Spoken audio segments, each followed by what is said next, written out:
Robert. Bonjour. Bom dia a todo mundo. Vamos fazer uma conversa de 20 minutos e vamos primeiro deixar falar Benjamin, o jogador da seleção.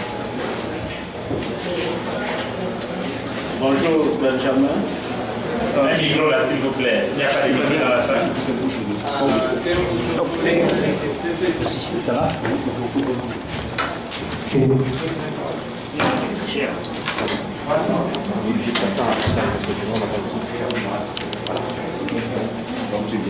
Bonjour, Benjamin Colbert, sur votre performance lors de la première rencontre contre le Mexique. Beaucoup d'observateurs estiment que vous avez beaucoup donné et qu'à un certain moment, à moins 20 ou 15, vous deviez sortir. Qu'est-ce que vous pensez de votre performance et est-ce que vous pensez qu'à un moment, vous étiez à bout? Durante o jogo você deu muito esforço e muita motivação, mas muitos observadores acharam que há 15 ou 20 minutos antes do final do jogo você devia sair do campo. O que você acha sobre essa posição? Je pense que, bonjour déjà à tous, je pense que pour répondre à ta question, moi j'ai toujours pour optique de ne pas me regarder moi, parce qu'un joueur ne fait pas une équipe c'est un travail collectif. Donc pour répondre sincèrement à ta question, je pense qu'on a eu du mal durant la première mi-temps. Peut-être on était un peu trop bas, mais on a quand même montré un autre visage en deuxième mi-temps et puis il y a quand même des choses qui nous laissent espérer qu'on peut faire beaucoup mieux.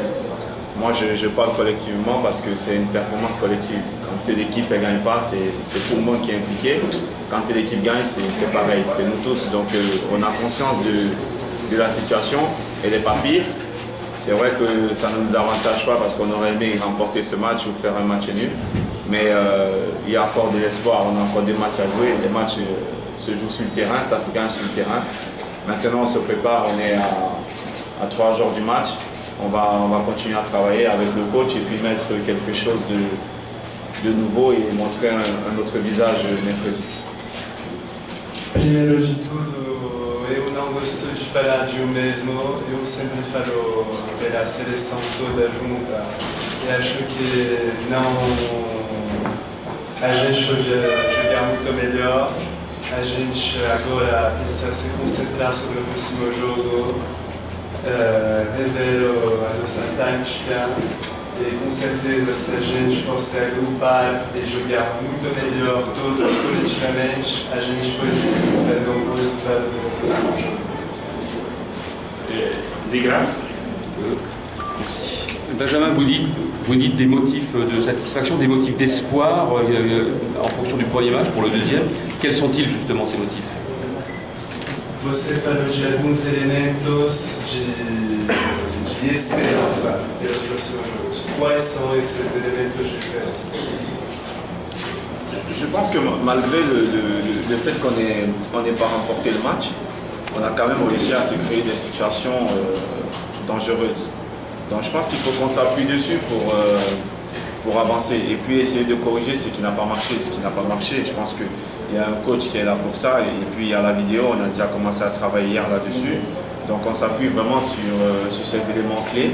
Mais il y a aussi beaucoup dans un match, il y a toujours des leçons à tirer, il y a toujours quelque chose qu'il faut en tirer d'un match et c'est ce qu'on essaie de faire. Un match n'est pas toujours négatif. Il y a toujours du positif qui en ressort. Maintenant, on va s'appuyer sur du positif parce qu'on a aussi besoin de ça pour la confiance, de voir qu'on a quand même réussi à réaliser de belles choses, mais aussi, surtout, corriger ce qu'on n'a pas su très bien faire. On était un peu mieux, on s'est jeté vers l'avant et on a oublié de défendre. Non, je pense qu'on est resté. A gente percebeu que durante o primeiro jogo vocês tiveram alguma dificuldade. Durante a primeira parte do jogo, como você quer isso? Non, mais moi, honnêtement, je ne verrais pas ça de cette façon-là, parce que on ne peut pas dire qu'on s'est jeté, parce qu'on est toujours resté avec notre bloc, même si on avait un bloc qui était peut-être bas, mais on est toujours resté, parce que quand on regarde le but qu'on prend, ce n'est pas un contre, pardon.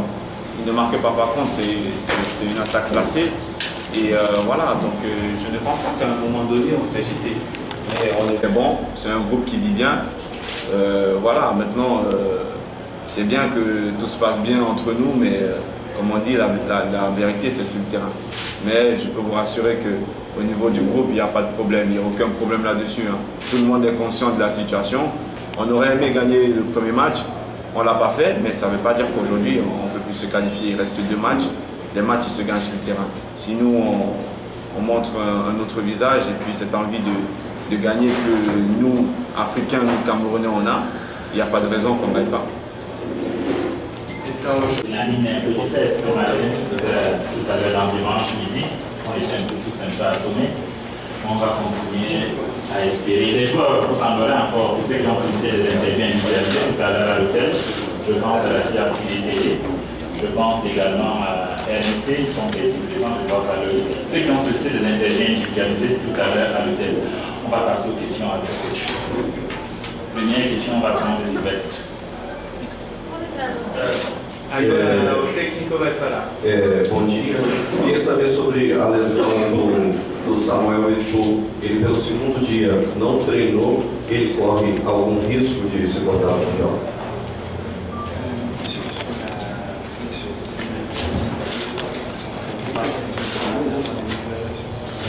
Ah, c'est bon. Merci. Ok, alors, aussi bonjour à tous. Première question, on demande Samuel, il n'a pas fait l'entraînement la deuxième fois, alors qu'est-ce qu'il y a avec lui? Lui, c'est la même chose, il est venu avec cette blessure, il est venu avec le Chelsea. À la fin de la saison, là-bas, il y avait des problèmes avec son genou. On a fait beaucoup de soins, beaucoup de travail des médecins, des physiothérapeutes. Et après le match, il a encore une fois besoin de faire le soin quelques jours. On ne sait pas comment ça se passe. Peut-être c'est pas possible, peut-être c'est possible. Aujourd'hui, on ne peut pas dire que ça c'est la vérité. Donc c'est pourquoi je ne peux pas donner 50%, 18%, non, pas comme ça. Alors il faut attendre parce que c'est vraiment son genou qui était blessé à Chelsea. C'est la même chose. Steve. Could you tell that in English? Isso é uma lesão que ele tem já um tempo atrás, que ele já tinha no Chelsea. E ele ainda não resolveu a 100% essa lesão, então está ainda andando com essa lesão. Mas não é porque ele não fez os 2 últimos treinamentos que ele está totalmente machucado, ele está ainda bem, mas é só que o técnico faz isso para tranquilizar a situação, mas não tem nenhum problema, está dando tudo certo. Bonjour coach, je suis Sylvestre Zankaou et Guénos Télévision. Lors de la première conférence de presse, avant le match contre le Messi, vous avez fait comprendre que vos joueurs et vous connaissez cette équipe, mais que vous préférez garder vos connaissances pour vous.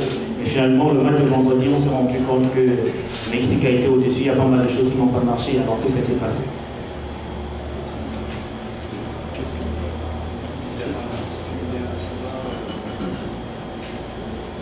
Oui.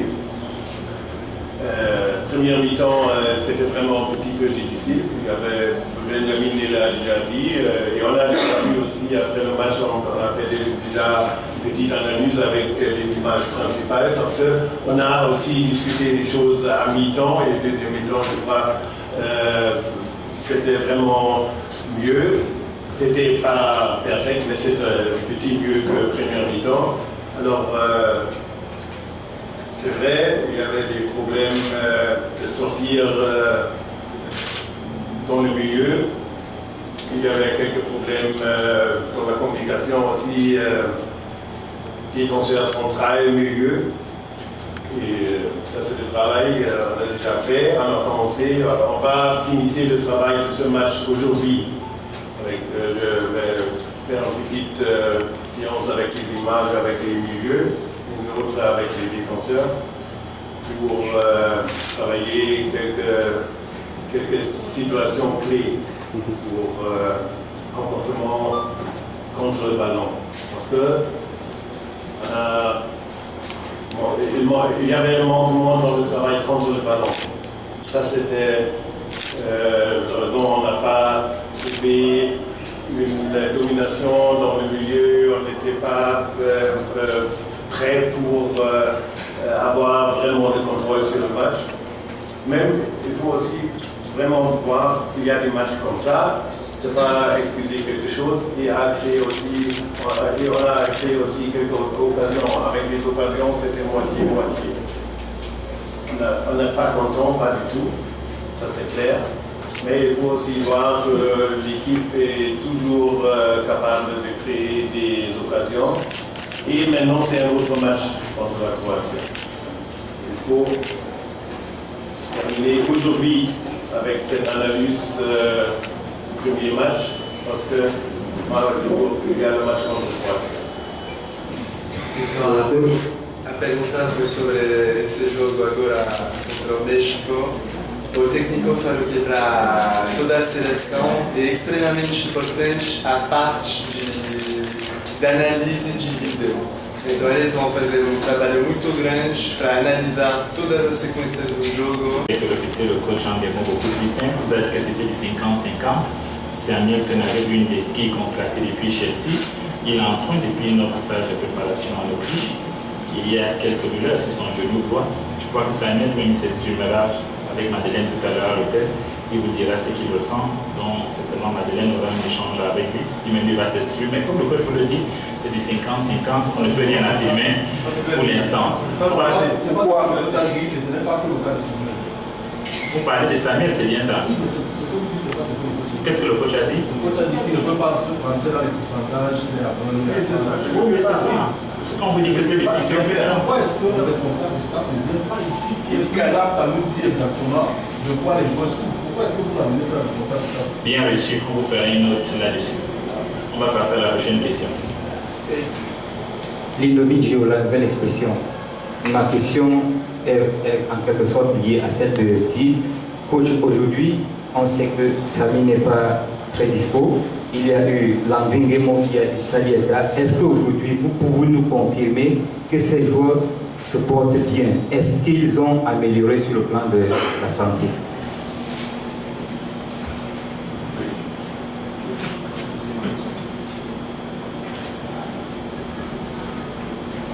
Oui. Alors, moi, je crois un petit peu, ce ne sont pas des questions qui sont nouveaux. Alors, j'ai dit, il y a 3-4 joueurs avec des petites blessures qui ont souvent besoin de soins. Il faut faire attention, vraiment. C'est avec Landry, il est frais depuis hier. Hier, il a recommencé l'entraînement avec le groupe. Aujourd'hui aussi. Alors lui, il est dans un état de santé d'être remplaçant et aussi d'être sur le terrain comme joueur. C'est la même chose avec Edgar Sali. Juste hier, il a fait le travail individuel parce que lui, c'est les derniers 2 ans qui est un petit peu au courant. Il y avait beaucoup de blessures chez lui. C'est pourquoi c'est une époque maintenant, il faut adapter, d'être chaque semaine avec 5-6 séances d'entraînement. Et lui, c'est quelque chose un petit peu très difficile, mais il est jeune, il a beaucoup de talent, c'est un très bon joueur. C'est pourquoi je crois c'est bon de travailler avec lui. Et aujourd'hui, c'était quelque chose, on peut dire, on peut leur remplacer. On peut aussi se décider, peut-être, comme tu dis, l'air, c'est aussi possible, et elle peut jouer jusqu'au bout, peut-être 60 minutes ou quelque chose comme ça. Encore une fois, parce que je ne veux pas avoir des malentendus. Moi, je crois la santé des joueurs dans le foot professionnel, c'est aussi vraiment quelque chose. Il faut protéger les joueurs. Il faut protéger les joueurs parce que un joueur blessé, il fait des examinations chez, par exemple, 3 ou 4 docteurs, et ça peut venir qu'il y a 3 ou 4 diagnostics différents. Peut-être vous comprenez un peu ce que je veux dire. C'est impossible de dire très clairement c'est ça. Peut-être les joueurs aussi sont médecins disent oh qu'est-ce qu'ils parlent? C'est pas vrai, c'est autre chose. Non. Alors ça c'est quelque chose, il y a souvent vraiment des examinations avec des meilleurs médecins. Et ça c'est clair, Samuel il travaille avec, vraiment avec des capacités, avec des bons médecins. Et il est toujours aussi en relation avec eux. Par exemple, je crois que c'était 3 ou 4 matchs avant le championnat avec Chelsea a fini. Il y avait cette blessure. Et depuis ça, il a vraiment besoin de beaucoup de soins, beaucoup d'examinations. Et vraiment, ça c'est la situation. C'est pourquoi moi, je ne peux pas dire c'est très grave, je ne peux pas. Ça, ce que je peux dire, et on va voir. Dernière question, parce que nous ne sommes plus par les contraintes de l'État, nous avons d'autres contraintes professionnelles. Before I ask my question, I would like to... Please. La parole se donne. I would like to translate your... Yes. You want translation? Take the hand. Eu vou perguntar também. Ok. Esse jornalista perguntou sobre grupo de 4 jogadores que tem lesão há um tempo, já faz um tempo. E como se eles têm programa separado, como que funciona? O técnico falou que cada desses 4 jogadores, incluindo o Samuel Eto'o e o Landry Nguemo, tem sim cada programa separado para cada treino e que estão trabalhando, cada fazendo as necessidades respectivas para cada para que possam estar prontos para o próximo jogo. Mas o técnico falou que era extremamente importante proteger os jogadores, que tem vários médicos que querem fazer cada diagnóstico diferente para cada jogador, mas que é importante que todos se alinhem para fazer diagnóstico só pelos jogadores, assim para que estejam todos prontos para o próximo jogo. Okay? Minha pergunta é em relação ao jogo contra a Croácia. Antes de começar o Mundial, a Croácia era considerada a segunda equipe mais forte do grupo. Eu gostaria de saber se ele concorda com isso e o que precisa ser feito para conseguir ganhar a Croácia e chegar na última rodada com chances de classificação. La question est concernant le match contre la Croatie. Avant la Coupe du Monde, la Croatie était considérée comme la deuxième équipe la plus forte du groupe. Donc on aimerait bien savoir comment vous préparez ce match contre la Croatie. Oui, la Croatie, il y a vraiment les bons joueurs, c'est une bonne équipe, c'est clair.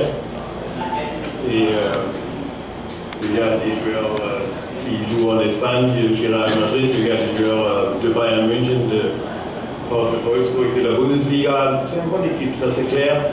Et mais pour nous, maintenant, ce n'est pas une question, ils sont le numéro 2 du groupe. Non, c'est pas comme ça, parce que